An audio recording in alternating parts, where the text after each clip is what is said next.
Hello everybody, this is Playerdandy with Dandy TCG, and today we'll be looking at a deck tech on Control Bloodcraft in Shadowverse. With the new set coming out tomorrow, Darkness Evolved, I just wanted to look back on the deck I used mostly during my laddering time. This Control Bloodcraft got me from like B rank to like double A plus or something like that.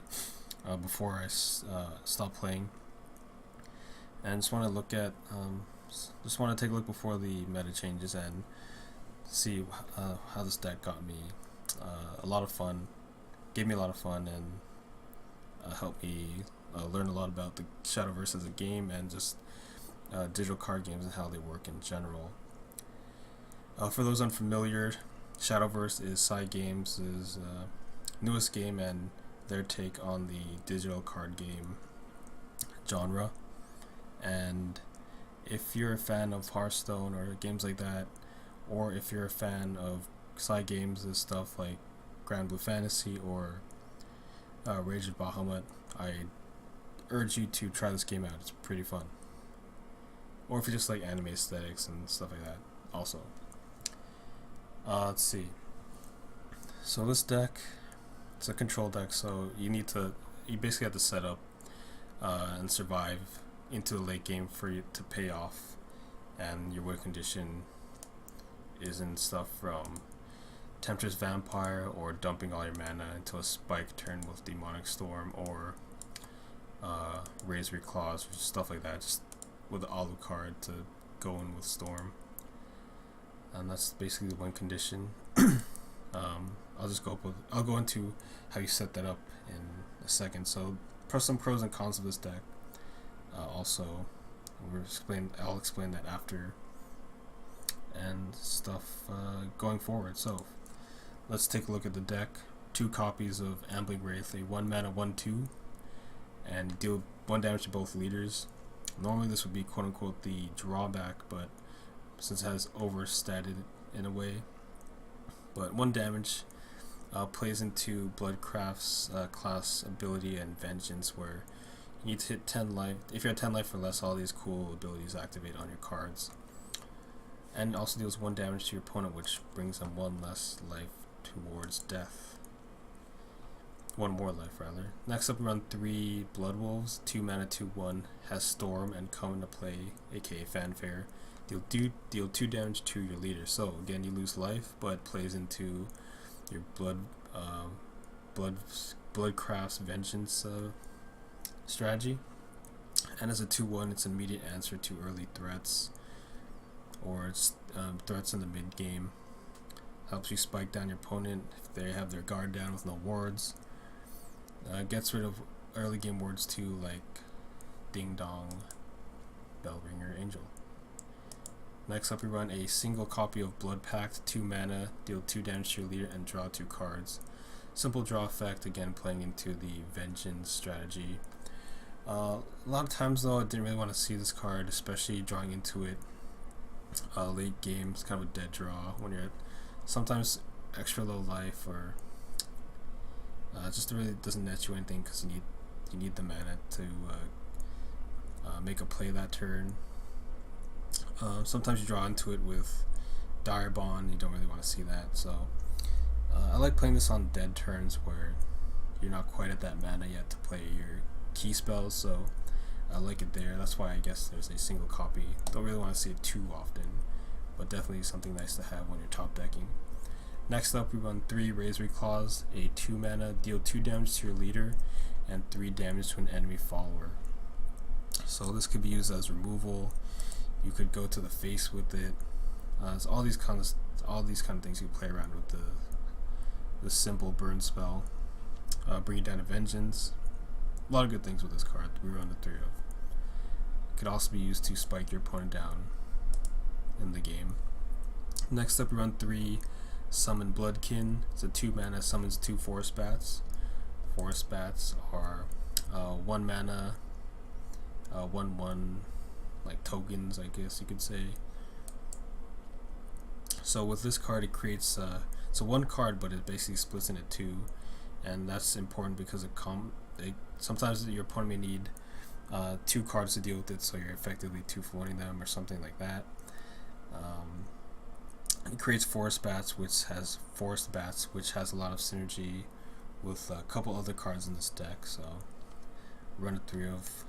So also it's they're 1 point followers. You're not really doing anything early game, so just throwing them out there to help you trade with 1 to 2 defense threats like in Swordcraft or just any kind of aggro based strategies. Really helps you survive in the long run. Next up, we run 3 Dire Bonds, one of the core cards in the deck that really makes it tick and draws a lot of players to Bloodcraft and Bloodcraft control strategy. It's a 3 mana amulet, which has countdown, which means every turn it ticks down one countdown number, and when it reaches 0, it's destroyed. And has fanfare, deal 6 damage to your leader. But at the start of your turn, you restore 2 defense to your leader and draw a card. Dealing 6 damage to yourself isn't that big of a deal in several matchups, because you gain that life back over the course of 3 turns anyway. You're drawing extra cards, which means you could use more removal spells, or just play more minions, help you draw into some of your cards so you keep on curve. Really a great card, an essential card for Bloodcraft control. Also, the 6 damage could get you down to Vengeance faster, which is a good thing in several matchups. Next up, we run our single copy of Wardrobe Raider. It's the first card that has evolved in our deck, a specific evolve ability, and it has, when you evolve, you deal 2 damage to an enemy follower, then restore 2 defense to your leader. So when you evolve it becomes a 4/5, and you ping 2 to an enemy follower. So sometimes you could deal 2 things at once. You could evolve it, ping 2 to a Shadowcraft 2 defense follower, and then swing in to another one and deal 4. So you could kill 2 things with this a lot of times, ideally. Or you could just dump 2 damage on 1 and deal 6 to something total. Probably end up 1-for-1ing those kind of things, but if you're falling behind, sometimes you need to do that. We run a single of these, don't really want to spend our evolves on too many of those.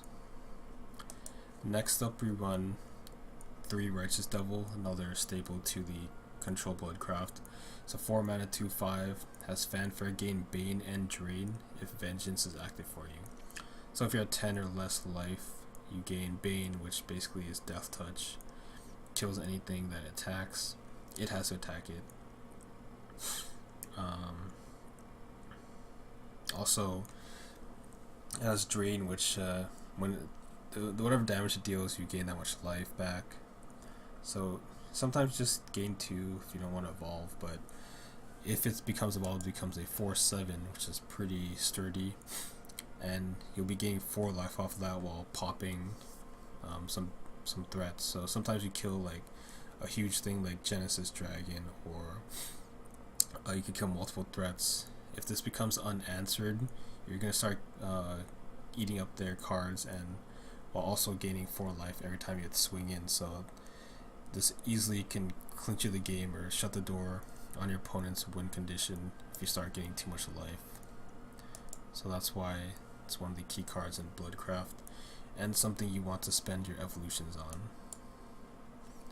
Next up, we run 2 Night Hordes. Night Horde is a 4 mana spell, and it summons 2 Forest Bats, and then you deal X damage to an enemy follower, where X equals the number of Forest Bats you have in play. So it's doing base 2 damage while also creating 2 Forest Bats.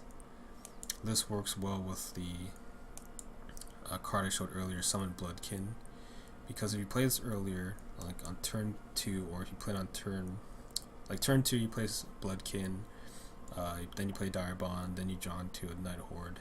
If they don't answer this and they just go in your face or something, you could kill some of their heftier threats by dealing 4 damage and then creating 2 more bats. That doesn't really happen too many times. You probably end up dealing 3 damage or something, but Night Horde is still something that can buy you time or remove stuff later on. It also works with Queen Vampire, which I'll show in a second. Next up, we run 2 Aranese, 5 mana, 3/5. At the end of your turn, it deals 2 damage to the enemy leader and to a random enemy follower if the leader's defense is higher than yours. So since we're playing Bloodcraft, what ends up happening is you go into a life deficit early on. If you're dealing 1 damage to yourself with the Wraith, 2 damage with a Blood Wolf, or you pop something with the Razor Claw early on, you'll usually be, you play Direbond especially, you'll usually be behind in terms of life total. But that's not necessarily a bad thing, as we know with Bloodcraft. So you'll be dealing 2 damage to your enemy follower or enemy leader, and then killing something with, ideally killing something with 2 damage, or just softening something up.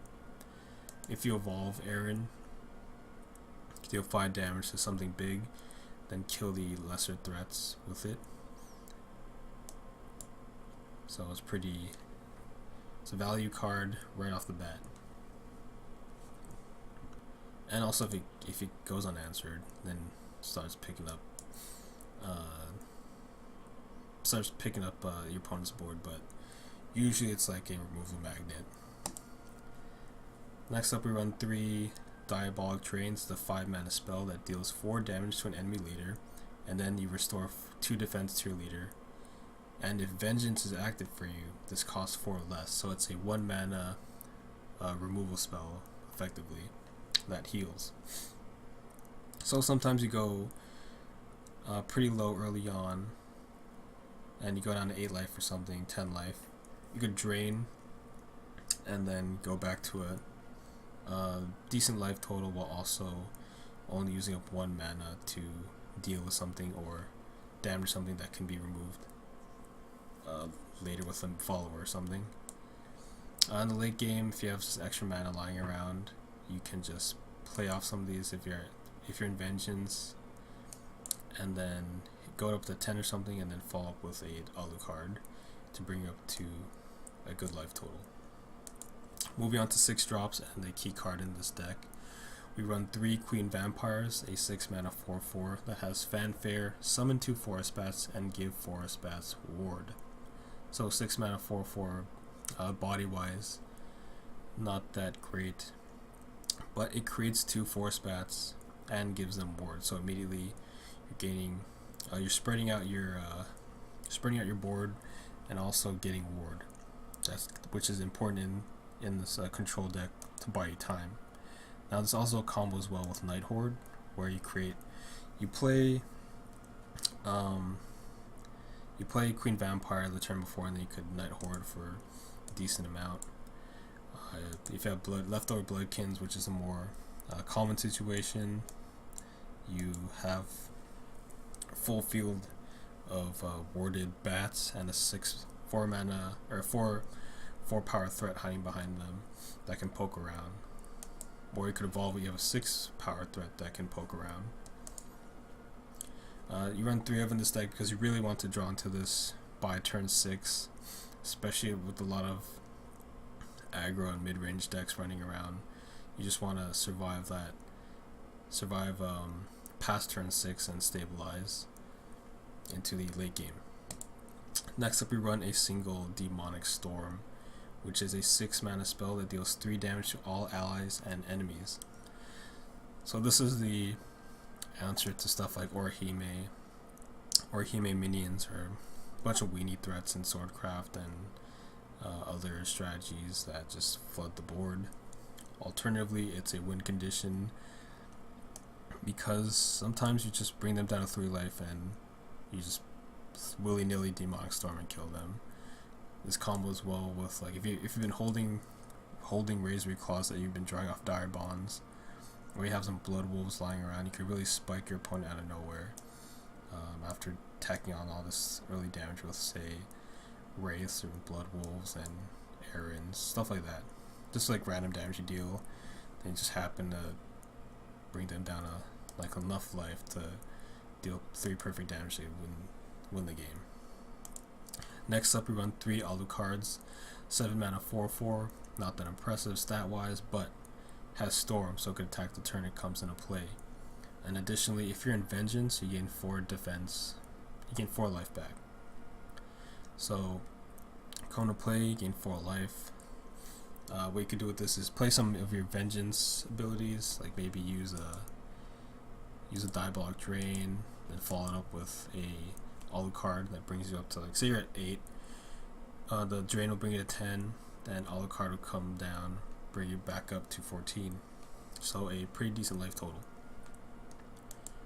If you need to kill something with 6 mana, or 6 tough, getting all my card games confused, 6 defense, could just evolve into it.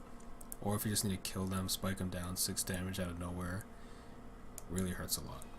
So Alucard is good there. Well, what I don't really like, sometimes I wonder about just playing 2, because sometimes like my hand becomes flooded with these, and sometimes it's not enough to just use up all your mana on turn 7 just to play this.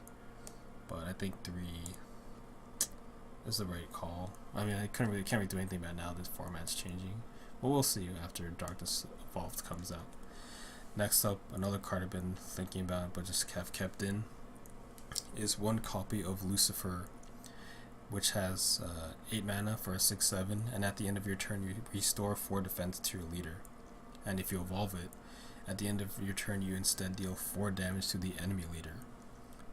So initially I put this in because I thought it was an answer to Satan win conditions. Maybe I thought like maybe you could hide behind wards while playing this down, gaining life or hailing 4 damage on them. But I also thought this was a win condition against the Purgatory Forestcraft, where like maybe I'll be out of range of their double Purgatory. They'll buy me like 1 turn to finish the game. But in practice, it didn't really pan out that way. But I still like how it gives 4 damage or 4 life on you. So I like it as one of my cards that kind of follow up. That I like a follow up. That set up a turn kill, a next turn kill, or just straight up close out the game on the spot if you evolve. Also important to note, typically minions, when they evolve, they gain +2/+2, but Lucifer is unique in that it gains +3/+1. So that 9 damage can kill a lot of things. What also kills a lot of things is Revelation. We run 3 of this 8 mana spell that deals 8 damage to all followers. And if Vengeance is active for you, it costs 4 less. So this is Bloodcraft's Wrath spell, board clear, whatever you want to call it. It's not a definitive one where it just straight up destroys the followers, but 8 damage is a ton of damage. Kills things in most matchups, saving the big guys like Genesis Dragon, or those like 11/11s, or Satan has that dude, 13/13, but if they have Satan now, you're probably dead anyway. But yeah, Vengeance is active for you, costs 4 less. So what this means is if your opponent's been applying pressure early on, or they want to call your bluff on your hand, bring it down to Vengeance life, you could try to reset the situation by popping a Revelation, clearing out, if they overcommitted their hand, they just board clear them, gotta start from scratch or top deck or something, while you can set up once again. So that's why Revelations is such a powerful card. A lot of times you could use it to clear Orhimes. What ends up happening though is like it's a war between how many Orhimes can your opponent play versus you responding with Revelation, so that gets kind of awkward. But yeah, that's the main removal spell for Bloodcraft. And the Curve Topper, Boss Monster, whatever you want to call it. Excuse me. And my favorite card personally is Temptress Vampire, 9 mana 5/5. Again, all these cards seem understated, but they have powerful abilities in that this one has Fanfare, which is deal 5 damage to an enemy, then restore 5 defense to your leader. So by turn 9, Your opponent's probably expecting you to drop this and either deal with one of their threats, their big creatures on the big minions on the field, or just to simply start tacking on damage to them, possibly even kill them that turn. So if you drop this and you have some minions that can attack, like Alucard, like you usually have Alucard out, or maybe a Righteous Devil with Vengeance on it from the previous turn. Then when you drop a Vampire, you're doing 5 damage to the face already, and then you can probably finish him off with one of those other threats that are left behind. If you evolve, it becomes a 7/7, nothing really to sneeze at, on top of the 5 damage, so you're dealing like 12 right there to a minion that you need to answer. If, like, say Dragoncraft ramped up to one of their big dragons, you could respond with this, hopefully. A common situation in a lot of matchups though is you just chain like 2 Temptress Vampires in a row. That's 10 damage right there off of the ability by itself, not including any attacks you're getting in, so she's something to fear. Also, the 5 life, or the restoring 5 life, is a huge deal in a lot of matchups where they're trying to whittle you down, particularly aggro and stuff like that, and in matchups where your opponent doesn't gain life and they're hoping to just kill you right there. So this deck, I've had a lot of fun with it laddering, just stuck with it throughout most of my Shadowverse laddering and just standard play. It's one of the harder decks to play. You have to really play around with life totals a lot. You have to know your opponent's cards, because a lot of matchups, specific things come into play where you have to know if they can spike you the next turn if you play these things that bring you down to Vengeance or certain life total. So you could easily slip up and misplay and just die the following turn. I know that's happened to me more times than I can remember. And also, this deck initially was considered top tier early on, but as the meta stabilized and people found out, fine-tuned the other classes, Swordcraft became super dominant. This deck lost a lot to Purgatory Forestcraft. That was a bad matchup. I think Spellcraft, what do you call it? Spell Boost. I thought that was a bad matchup. There's a lot, like, your removal spells are pretty useless when they're just kind of just building up in the ultra late game, where you want to go into too, but they have better like win conditions. Aggro based strategies kind of kill this deck if they go under you fast before you could set up any board presence. And Shadowcraft, like Shadowcraft combo, kind of just kill you, and regardless of like the remove spells and stuff you're trying to play to keep them off you. I think this has a pretty even matchup against Swordcraft midrange though, which keeps this deck relevant. Against Havencraft, you could kind of kill them since they take a long time. If they take a long time to set up, but if they drop Satan, it kind of just changes things. Ramp Dragoncraft I think it's a pretty bad matchup. They get those big threats out, and you don't have a definitive. Like I said, other than Righteous Devil, kind of gotta save your evolves for that matchup. But all this will probably change with the next set coming out tomorrow, as of this recording. But this archetype probably will be around still. I'm just expecting a few changes at least, especially in like the turn 4 range where evolving becomes key. More key, and is more highlighted in Darkness Evolve.